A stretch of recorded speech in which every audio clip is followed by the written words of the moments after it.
Un roi, chapitre 20. Ben-Hadad, roi de Syrie, rassembla toute son armée. Il avait avec lui 32 rois, des chevaux et des chars. Il monta, mit le siège devant Samarie et l'attaqua. Il envoya dans la ville des messagers à Akab, roi d'Israël, et lui fit dire « Ainsi parle Ben-Hadad. Ton argent et ton or sont à moi, tes femmes et tes plus beaux enfants sont à moi. » Le roi d'Israël répondit « Roi, mon seigneur, comme tu le dis, je suis à toi avec tout ce que j'ai. » Les messagers retournèrent et dirent « Ainsi parle Ben-Hadad. Je t'ai fait dire, tu me livreras ton argent et ton or, tes femmes et tes enfants. J'enverrai donc demain, à 7 heures, mes serviteurs chez toi. Ils fouilleront ta maison et les maisons de tes serviteurs, ils mettront la main sur tout ce que tu as de précieux, et ils l'emporteront. » Le roi d'Israël appela tous les anciens du pays, et il dit « Sentez bien et comprenez que cet homme nous veut du mal, car il m'a envoyé demander mes femmes et mes enfants, mon argent et mon or, et je ne lui avais pas refusé. » Tous les anciens et tout le peuple dirent à Akab « Ne l'écoute pas et ne consens pas. » Et il dit aux messagers de Ben-Hadad « Dites à mon seigneur le roi, je ferai tout ce que tu as envoyé demander à ton serviteur la première fois. Mais pour cette chose, je ne puis pas la faire. » Les messagers s'en allèrent et lui portèrent la réponse.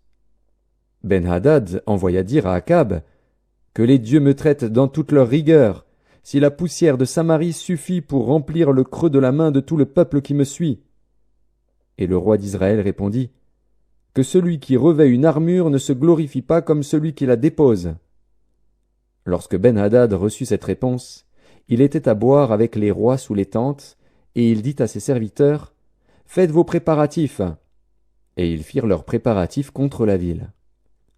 Mais voici, un prophète s'approcha d'Akab, roi d'Israël, et il dit « Ainsi parle l'Éternel.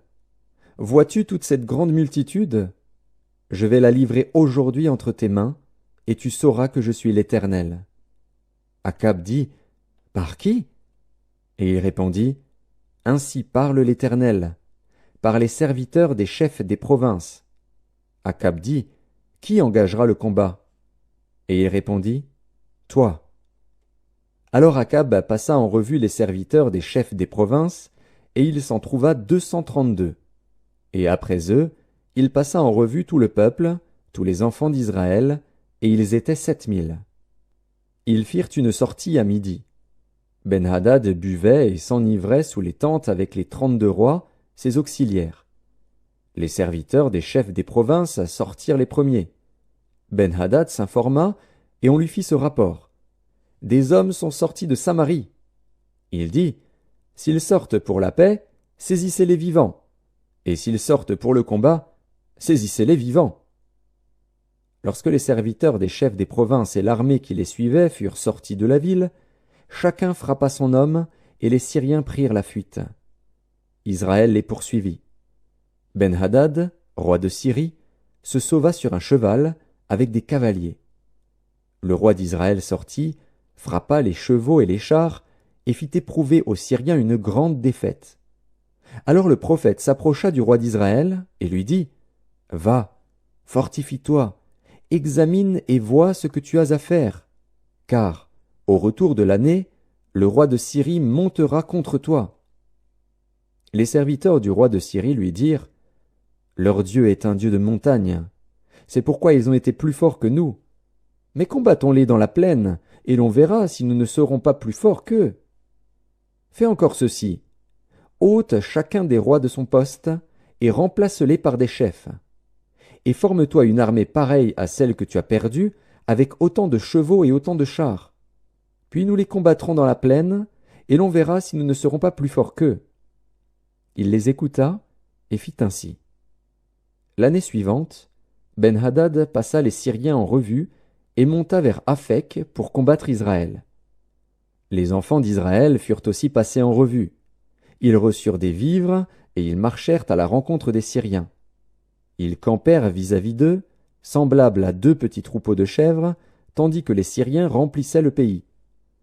L'homme de Dieu s'approcha, et dit au roi d'Israël, Ainsi parle l'Éternel.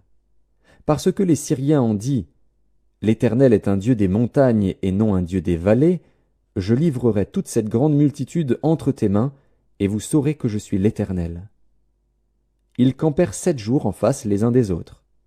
Le 7e jour, le combat s'engagea, et les enfants d'Israël tuèrent aux Syriens 100 000 hommes de pied en un jour. Le reste s'enfuit à la ville d'Aphek, et la muraille tomba sur 27 000 hommes qui restaient. Ben-Hadad s'était réfugié dans la ville, où il allait de chambre en chambre. Ses serviteurs lui dirent, « Voici, nous avons appris que les rois de la maison d'Israël sont des rois miséricordieux. Nous allons mettre des sacs sur nos reins et des cordes à nos têtes, et nous sortirons vers le roi d'Israël. Peut-être qu'il te laissera la vie. » Ils se mirent des sacs autour des reins et des cordes autour de la tête, et ils allèrent auprès du roi d'Israël. Ils dirent, « Ton serviteur Ben-Hadad dit, « Laisse-moi la vie. » Akab répondit, « Est-il encore vivant? Il est mon frère. » Ces hommes tirèrent de là un bon augure, et ils se hâtèrent de le prendre au mot et de dire, « Ben-Hadad est ton frère. » Et il dit, « Allez, amenez-le. » Ben-Hadad vint vers lui, et Akab le fit monter sur son char. Ben-Hadad lui dit, « Je te rendrai les villes que mon père a prises à ton père, et tu établiras pour toi des rues à Damas, comme mon père en avait établi à Samarie. Et moi, reprit Akab, je te laisserai aller en faisant une alliance. » Il fit alliance avec lui et le laissa aller. L'un des fils des prophètes dit à son compagnon, d'après l'ordre de l'Éternel, « Frappe-moi, je te prie. » Mais cet homme refusa de le frapper. Alors il lui dit, « Parce que tu n'as pas obéi à la voix de l'Éternel, voici, quand tu m'auras quitté, le lion te frappera. » Et quand il l'eut quitté, le lion le rencontra et le frappa. Il trouva un autre homme, et il dit, « Frappe-moi, je te prie. » Cet homme le frappa et le blessa. Le prophète alla se placer sur le chemin du roi, et il se déguisa avec un bandeau sur les yeux. Lorsque le roi passa, il cria vers lui, et dit, « Ton serviteur était au milieu du combat. Et voici, un homme s'approche et m'amène un homme, en disant, « Garde cet homme. S'il vient à manquer, ta vie répondra de sa vie, ou tu payeras un talent d'argent. » Et pendant que ton serviteur agissait çà et là, l'homme a disparu. Le roi d'Israël lui dit, « C'est là ton jugement, tu l'as prononcé toi-même. » Aussitôt le prophète ôta le bandeau de dessus ses yeux, et le roi d'Israël le reconnut pour l'un des prophètes. Il dit alors au roi, « Ainsi parle l'Éternel. Parce que tu as laissé échapper de tes mains l'homme que j'avais dévoué par interdit, ta vie répondra de sa vie, et ton peuple de son peuple. » Le roi d'Israël s'en alla chez lui, triste et irrité, et il arriva à Samarie.